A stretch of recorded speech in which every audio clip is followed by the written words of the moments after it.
All right, let's dive into something that kind of surprised me. The world of EDI files.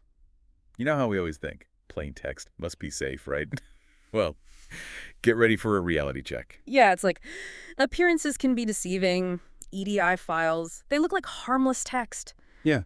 but they can actually be a sneaky way for cyber attacks to happen. So for those who haven't heard of them, EDI stands for Electronic Data Interchange. And these files are basically, they're like the foundation for so many business transactions.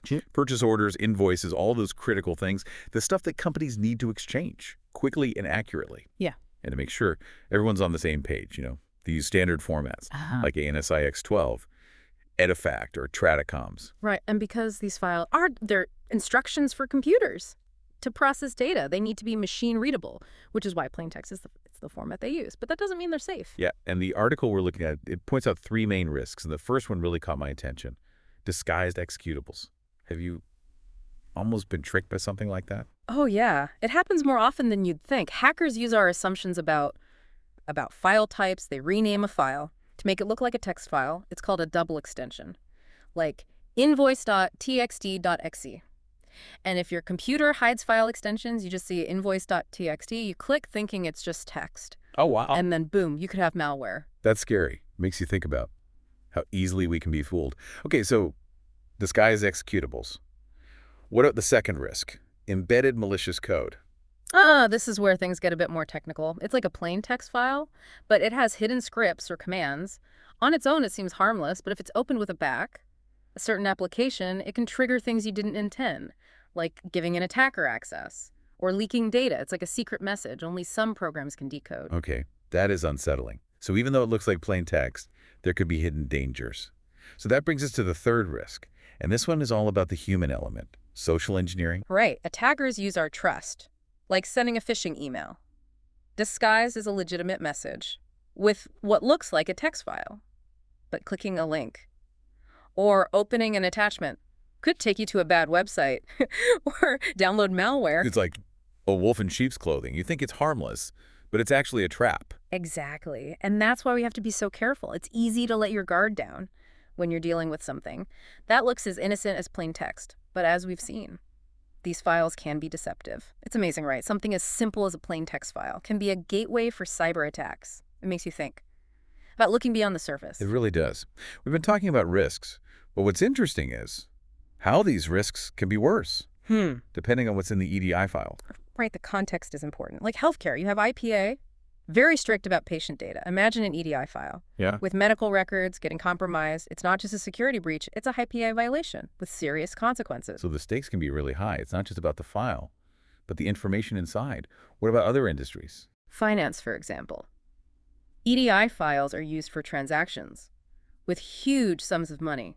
A security breach there could lead to fraud, identity theft, even disruption of markets. Wow, that's a scary thought. It makes you realize how important security is. Yeah. So what are businesses doing? Are we talking Fort Knox level security here? Well, thankfully, they're not just hoping for the best. They use a bunch of tools and strategies to protect their EDI systems. Okay, so what are they doing? What are the main approaches? One of the basics is encryption.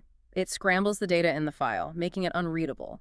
Without the decryption key, it adds a strong layer of protection. So even if someone got the file, they couldn't read it without the key, like a secret code. Exactly. And then there's access control. You only want authorized people to access these files.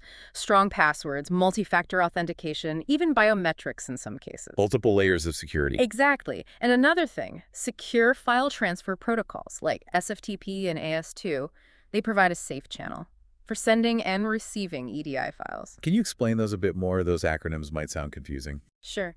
Think of it like this. When you shop online, you see that padlock icon, and the address starts with HTTPS. That's a secure connection. It protects your credit card information. SFTP and AS2 are like that. But for EDI files... So it's about protection, both when the files are stored and when they're being sent. Exactly. But even with all that, we can't forget the human element. Employee training is key. Because even with good tech, human error can mess things up. Right. You can have the best systems.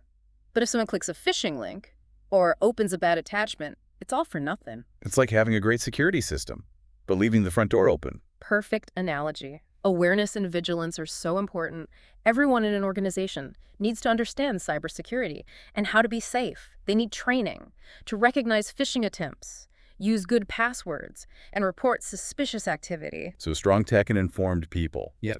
But even then, are EDI files truly safe? Can businesses eliminate the risk completely? That's the big question, isn't it? And there's no easy answer. Cybersecurity is a constant race. As tech evolves, so do the threats.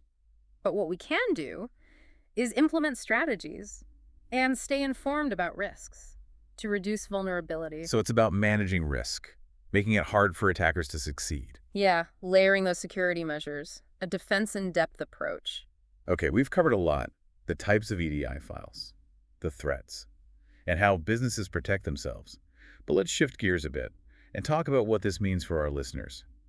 Individuals who might not use EDI systems, but still handle files every day. That's a good point. We all have a role in cybersecurity. So we've talked about businesses, but what can individuals do to stay safe in their digital lives? Because we all deal with files every day. Right, and a lot of it is just being aware and taking simple steps. Okay, so let's start with the basics. File extensions. You need to see what type of file you're dealing with. Make sure your computer shows the full extension. Remember that invoice.txt.exe example? If you see that .exe, you know something's off. Don't just rely on the file name. It's like checking a food label before you eat something. Exactly. And speaking of tempting things, that could be bad. Email attachments. We all get those emails. Promising free stuff, urgent messages if it seems too good to be true. Or you don't know the sender. Be careful. Don't click links or open attachments unless you're absolutely sure. And even if it seems to be from someone you know, it might not be safe. Their account could be hacked. If you're not sure, contact them directly. Good point. Better safe than sorry. And while we're talking about being proactive, software updates. Ugh, those notifications.